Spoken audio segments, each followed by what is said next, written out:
Olá, o CNT Notícias SP está no ar. Confira os destaques desta edição. São Paulo amplia o uso de tecnologia na segurança pública. Sistema com reconhecimento facial já ajudou na prisão de milhares de pessoas. Maior plantação urbana de café do mundo em São Paulo ganha novas árvores e se transforma em um laboratório a céu aberto para estudar os impactos das mudanças climáticas na produção do grão. Nova lei entra em vigor e muda as regras para proteger crianças e adolescentes na internet. É agora no CNT Notícias SP.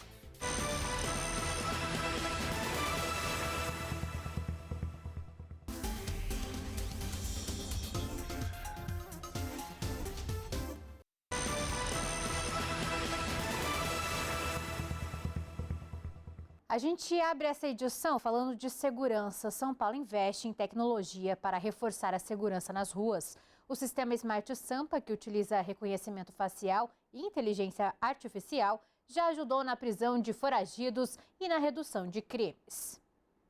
No centro de São Paulo, uma central de monitoramento acompanha em tempo real o movimento da cidade. São cerca de 40 mil câmeras espalhadas pela capital, que utilizam inteligência artificial para identificar suspeitos. O sistema, implantado no final de 2024, é considerado um dos maiores da América Latina. O Smart Sampa é uma central de monitoramento que tem 5 serviços fundamentais: reconhecimento facial de procurados pela justiça, reconhecimento facial de desaparecidos, flagrantes, reconhecimentos de placas e o atendimento a mulheres vítimas de violência. Segundo a Prefeitura, a tecnologia já contribuiu para a prisão de quase 3 mil foragidos da Justiça, além de 4 mil prisões em flagrante. O sistema funciona a partir da comparação das imagens captadas pelas câmeras com bancos de dados judiciais. A identificação é feita em tempo real e as equipes de segurança são acionadas. Relatórios de transparência indicam que parte das abordagens resulta em liberação. Em casos em que há divergência de informações ou mandados desatualizados.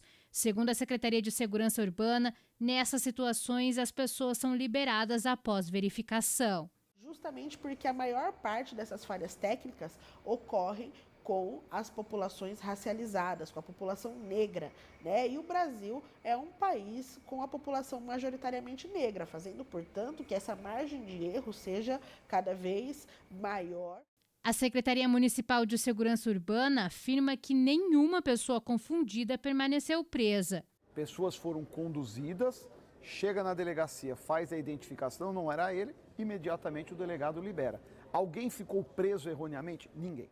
Com o avanço das ferramentas digitais, o uso da tecnologia na segurança pública ganha cada vez mais espaço e o sistema segue em expansão na capital paulista.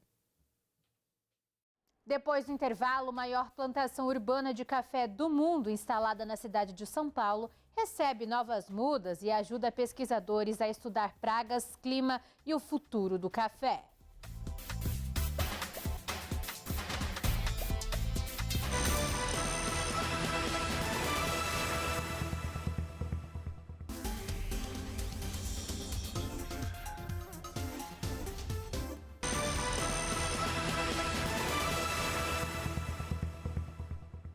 Vamos falar de educação? Se você está de olho em uma vaga no ensino superior, atenção para essa oportunidade. Estão abertas as inscrições para o vestibular das faculdades de tecnologia do estado de São Paulo. Ao todo, são mais de 18 mil vagas para o segundo semestre de 2026, entre processo seletivo tradicional e o Provão Paulista. A inscrição é feita somente pela internet até o dia 1º de junho, com taxa de R$ 90.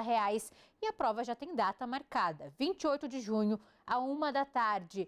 E olha, para participar é preciso já ter concluído ou estar no 3º ano do ensino médio. Na hora da inscrição, dá para escolher até 2 cursos e até usar a nota do Enem para ajudar na classificação. Então, se você quer garantir uma vaga, fica o alerta. Não deixe para a última hora e confere todas as informações no site oficial do vestibular. A maior plantação urbana de café do mundo fica no meio da maior metrópole do Brasil, São Paulo. O espaço, que funciona como um laboratório vivo para pesquisadores, ganhou cerca de 1.500 novas mudas de café. O objetivo é estudar como diferentes variedades da planta reagem às mudanças climáticas, às pragas e às variações de solo e de água. É no coração da capital paulista que a maior plantação urbana de café do mundo se tornou um cenário inesperado. Uma lavoura experimental em plena cidade. Pesquisadores acompanham de perto cada fase do desenvolvimento das plantas. Recentemente, cerca de 1.500 novas mudas foram plantadas para ampliar os estudos. A plantação fica na Vila Mariana e já contava com mais de 2.000 pés de café. O espaço pertence ao Instituto Biológico de São Paulo, criado há quase 100 anos, justamente para enfrentar uma ameaça histórica ao café brasileiro, a broca do café, praga que destrói os grãos dentro do fruto. Hoje o local se transformou em um laboratório vivo, onde diferentes variedades da planta são cultivadas lado a lado para avaliar resistência a pragas, doenças e as mudanças no clima. O nosso propósito inicial desse café era para remeter à criação do Instituto Biológico, que foi criado porque ele fez uma solução de um problema da broca do café. O Brasil é o maior produtor mundial de café arábica e também um dos maiores produtores de café da família canéfora. Mas o setor enfrenta novos desafios: temperaturas mais altas, períodos prolongados de seca e novas doenças colocam pressão sobre as lavouras.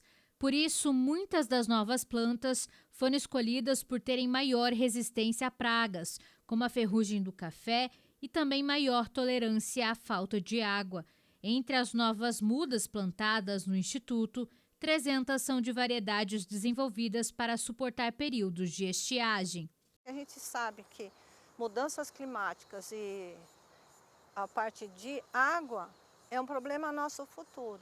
Se depois disso ainda a gente consegue, não fazer uma irrigação, mas uma irrigação de alguma coisa, com a captação de água, que a gente consiga, assim, todo que chove a gente capta para poder, quando tiver algum problema, poder irrigar, não com uma água que já não tem, mas aquilo que a gente coletou, eu acho que é bacana. No meio da cidade, onde o café não é colhido para abastecer o mercado, cada planta conta uma história científica. Enquanto os grãos amadurecem nos galhos, pesquisadores acompanham cada resultado. E essa plantação urbana ajuda a responder uma pergunta que interessa ao mundo inteiro: como garantir o futuro de uma das bebidas mais consumidas do planeta? A seguir, ECA Digital passa a exigir controle de idade, responsabiliza plataformas e reforça a segurança online de menores.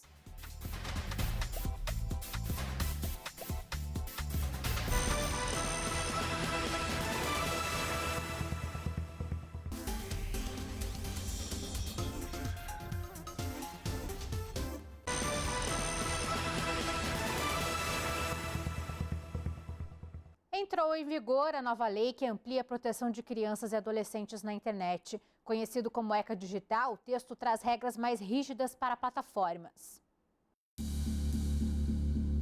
A infância cada vez mais conectada. Crianças e adolescentes passam horas diante das telas, navegando, jogando, assistindo, interagindo.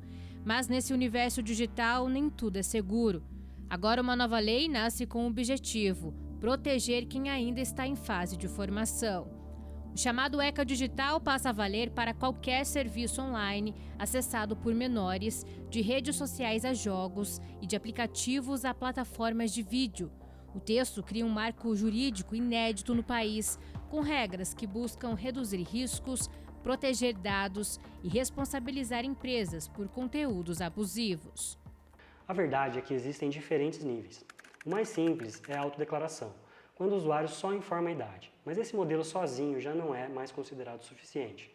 As soluções mais robustas usam tecnologia, como a validação de documento ou a biometria facial junto com inteligência artificial para estimar a idade do usuário. Funciona assim: o usuário tira uma selfie e o sistema faz uma estimativa etária para verificar se aquela pessoa é realmente maior de idade. Tudo isso em poucos segundos. Se o algoritmo tiver alguma dúvida, a plataforma pode pedir um documento e cruzar as informações para confirmar. A partir de agora, dizer a idade não é mais suficiente. A lei proíbe a autodeclaração em sites restritos para maiores de 18 anos e exige mecanismos reais de verificação. plataformas terão que comprovar que estão impedindo o acesso de menores a conteúdos impróprios. As mudanças chegam a diferentes áreas do mundo digital. Redes sociais deverão oferecer versões mais seguras, sem publicidade direcionada e vincular contas de menores de 16 anos às de responsáveis. Sites de apostas passam a ser proibidos para crianças e adolescentes. E até aplicativos de entrega terão que bloquear a venda de bebidas alcoólicas e outros produtos restritos. Nos buscadores, conteúdos sensíveis deverão ser ocultados ou sinalizados. Plataformas de conteúdo adulto terão que adotar verificação rigorosa de idade. Conteúdos inadequados precisam ser prevenidos. Violência, pornografia, cyberbullying, automutilação, não é só remover depois, é evitar que ele chegue até a criança. Outro ponto importante é a supervisão parental. As plataformas precisam oferecer ferramentas claras para que os responsáveis acompanhem o uso e controlem o tempo de tela e as interações. Já os serviços de streaming terão que reforçar a classificação indicativa com perfis infantis e ferramentas de controle parental. E as grandes plataformas, com mais de 1 milhão de usuários menores, terão que prestar contas, mostrando como lidam com denúncias e moderação de conteúdo. A nova legislação também muda a estrutura do Estado. A Autoridade Nacional de Proteção de Dados ganha mais poder e passa a atuar como agência reguladora, ajudando a fiscalizar o cumprimento das regras. Alguns pontos da nova lei ainda precisam de regulamentação pelo governo. E, de acordo com o especialista, mesmo assim, o Brasil ainda deve enfrentar desafios. O principal deles hoje é a falta de clareza regulatória.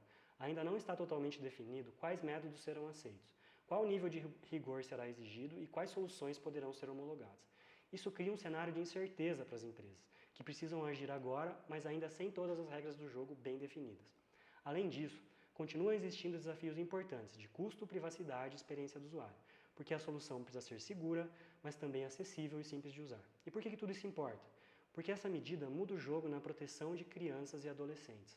Hoje, grande parte do acesso a conteúdos inadequados acontece justamente pela falta de barreiras reais. Com uma verificação de idade mais efetiva, as plataformas conseguem restringir esse acesso de forma muito mais confiável. Quem não cumprir a lei pode pagar caro. As multas podem chegar a 50 milhões de reais, além de suspensão das atividades. A gente fica por aqui. Você pode acompanhar toda a nossa programação no aplicativo CNT Play. Eu te encontro aqui amanhã. Até lá.